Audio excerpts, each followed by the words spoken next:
শুভেচ্ছা,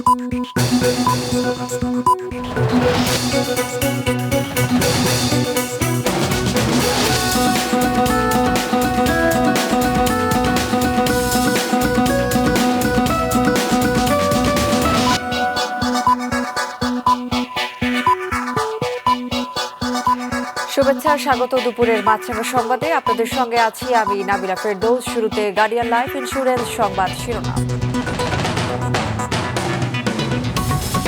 প্লাস্টিক এবং পলিথিনের দূষণে আক্রান্ত সুন্দরবন, মাছে মিলেছে মাইক্রোপ্লাস্টিকের অস্তিত্ব, হুমকির মুখে পড়েছে জীববৈচিত্র্য।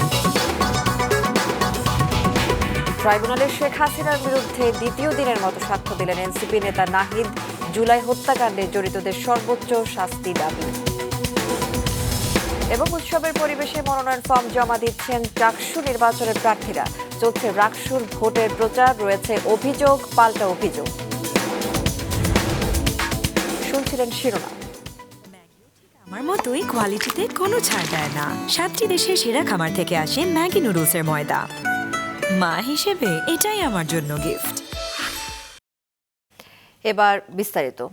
প্লাস্টিক, পলিথিন সহ অপচনশীল দ্রব্যের দূষণে আক্রান্ত সুন্দরবন। গবেষণা বলছে সেখানকার মাছেও মিলেছে মাইক্রোপ্লাস্টিক। এতে ঝুঁকির মধ্যে পড়েছে জনস্বাস্থ্য। হুমকির মুখে এই বনকেন্দ্রিক অর্থনীতিও। সুন্দরবন ঘুরে এসে এস এম মিলনের ক্যামেরায় মোস্তফা জামালের রিপোর্টে বিস্তারিত। প্রথম দেখায় এটিকে শহরতলির কোনো ময়লার ভাগার মনে হতে পারে, কিন্তু বিষয়টি মোটেও তা নয়। এটি সুন্দরবনের সংরক্ষিত অঞ্চল কটকা এলাকার নদী পাড়ের চিত্র। প্লাস্টিকের বোতল, জুতা, স্যান্ডেল, শোলাসহ এমন কোনো বর্জ্য নেই যার দেখা দেশের ফুসফুস খ্যাত ম্যানগ্রোভ বনাঞ্চলের জলে ও স্থলে মিলবে না। কিন্তু এগুলো কচিখালি, জামতলা, ডিমের চর সহ এই অঞ্চলে এলো কোথা থেকে, এমন প্রশ্ন জাগতেই পারে। কারণ এই অঞ্চলের সবথেকে কাছের জনবসতির দূরত্ব কমপক্ষে 70 কিলোমিটার। আর বছরের কিছু সময়ে পর্যটকরা আসেন এখানে, যার সংখ্যাও সীমিত। তবে এসব বর্জ্য আসছে কোথা থেকে? এই যে বস্তুগুলা, এগুলো কিন্তু আমাদের ট্যুরিস্ট জাহাজের কোনোটাই কিন্তু ইউজ হয় না। এটা জালের বয়া, ঠিক আছে, তেলের বোতল, তারপর এই যে এটা ককশিট, ঠিক আছে, তারপর স্যান্ডেল আছে। প্রথম দিকে প্লাস্টিক দূষণের জন্য পর্যটকদের দোষারোপ করেছে বন বিভাগ সহ বিভিন্ন দপ্তর। কিন্তু গেল 2 বছর পর্যটকদের সুন্দরবনে সব ধরনের বর্জ্য ফেলা কঠোরভাবে নিয়ন্ত্রণ করছে ট্যুর অপারেটররা। আমাদের ট্যুরিস্ট যারা আছেন তারা এখন অনেক সচেতন আগের থেকে। তারা এখন সিঙ্গেল প্লাস্টিক যেগুলো আছে তারা কিন্তু এগুলো সুন্দরবনে নিয়েও আসে না। যত আমাদের গার্বেজ হয়, এই গার্বেজগুলো আমরা পলিথ করে রেখে দিই। আমরা খুলনাতে নিয়ে তারপরে আমাদের খুলনা গার্বেজ আছে সিটি কর্পোরেশন, ওইখানে আমরা পুট ডাউন করি। পর্যটন শিল্প ঘিরে যাদের জীবিকা চলে তারা চেষ্টা করছেন পর্যটক আসা বনাঞ্চলগুলো পরিষ্কার রাখতে। যারা কোস্টাল এরিয়ায় থাকে এরা হচ্ছে নদীর মধ্যে কিংবা খালের পাশে ফেলে দিচ্ছে, আলটিমেটলি সেটা আবার কোনো না কোনোভাবে নদীতেই ফেরত চলে যাচ্ছে। তো এই জায়গাটা মূলত হচ্ছে সরকারের বিশেষভাবে অবদান রাখতে হবে, এর সাথে হচ্ছে এনজিওগুলার। গবেষকরা বলছেন সুন্দরবনে প্লাস্টিক দূষণ বনের জীববৈচিত্র্যকে হুমকিতে ফেলেছে।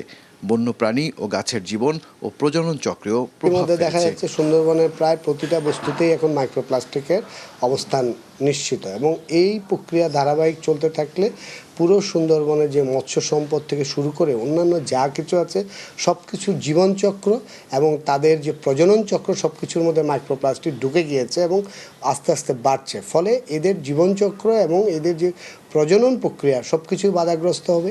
আবার এই সুন্দরবনের মাছ এবং সুন্দরবনের মধু এসব খেয়ে মানুষের শরীরেও কিন্তু এই মাইক্রোপ্লাস্টিকের পরিমাণ বাড়বে। সুন্দরবন কেবল বাংলাদেশের নয়, পুরো দক্ষিণ এশিয়ার বড় সম্পদ।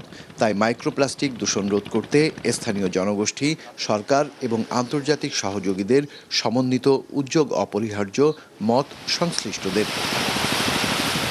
মোস্তফা জামাল, মাছরাঙা সংবাদ, খুলনা। মানবতা বিরোধী অপরাধের মামলায় শেখ হাসিনা সহ 3 জনের বিরুদ্ধে দ্বিতীয় দিনের মতো সাক্ষ্য দিয়েছেন জুলাই গণঅভ্যুত্থানের অন্যতম সংগঠক নাহিদ ইসলাম। এতে শেখ হাসিনা সহ জুলাই আগস্টের হত্যাকাণ্ডে জড়িতদের সর্বোচ্চ শাস্তি দাবি করেন তিনি। বিচারপতি গোলাম মর্তুজা মজুমদারের নেতৃত্বে 3 সদস্যের ট্রাইব্যুনাল বেঞ্চ সকালে সাক্ষ্য গ্রহণ শুরু হয়। সেখানে নাহিদ আরও জানান, গত বছর 4 আগস্ট নতুন সরকার গঠনের পূর্ব প্রস্তুতি হিসেবে ডক্টর মোহাম্মদ ইউনূসের সঙ্গে তারা আলোচনা করেন। গতকালও ট্রাইব্যুনালে নাহিদ প্রায় 1.5 ঘণ্টা জবানবন্দি দেন।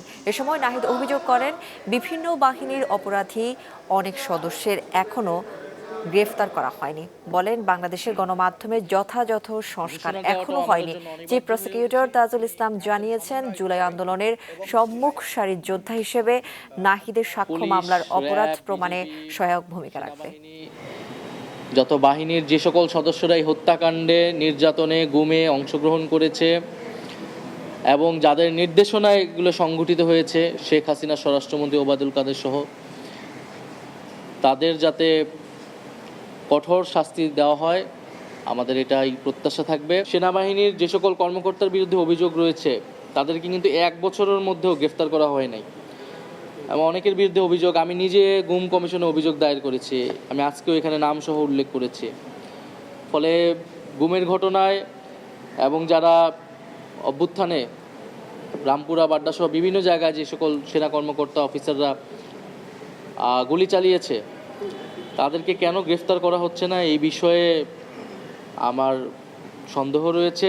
একজন প্রত্যক্ষদর্শী, একজন মূল সমন্বয়ক, একজন ভুক্তভোগী ভিকটিম হিসাবে তিনি যা কিছু বলেছেন সেটা এই মামলার প্রেক্ষাপট প্রতিষ্ঠার জন্য, এই মামলার বিষয়বস্তুর মধ্যে আসামিদের কোথায় কি ভূমিকা ছিল সেই বিষয়গুলো তিনি অত্যন্ত স্পষ্ট করে তুলে ধরেছেন। সেগুলো এই মামলা প্রমাণের ক্ষেত্রে অবশ্যই অসম্ভব রকমের গুরুত্বপূর্ণ ভূমিকা পালন করবে। চট্টগ্রাম বিশ্ববিদ্যালয় কেন্দ্রীয় ছাত্র সংসদ চাকসু নির্বাচনের মনোনয়ন ফর্ম জমাদানের শেষ দিন আজ। উৎসাহ উদ্দীপনার সাথে ফর্ম জমা দিচ্ছেন প্রার্থীরা। সকাল থেকে 21 জন প্রার্থী বন্ধু ও সমর্থকদের সাথে নিয়ে মনোনয়নপত্র জমা দিয়েছেন। কিছুক্ষণ আগে এই নির্বাচনের জন্য 26 সদস্যের পূর্ণাঙ্গ প্যানেল ঘোষণা করেছে ছাত্রদল। জানানো হয়েছে, ভিপি পদে তাদের প্রার্থী সাজ্জাদ হোসেন হৃদয়। গত মঙ্গলবার মনোনয়ন জমার শেষ দিন থাকলেও শিক্ষার্থীদের আবেদনে ফর্ম বিতরণ ও জমার সময় একদিন বাড়ানো হয়। এতে গতকাল নতুন করে আরও 73 জন মনোনয়ন ফর্ম সংগ্রহ করেন। সব মিলিয়ে মোট 1162 জন মনোনয়নপত্র নিয়েছেন। গতকাল পর্যন্ত মোট 371 জন প্রার্থী তাদের মনোনয়ন ফর্ম জমা দিয়েছেন।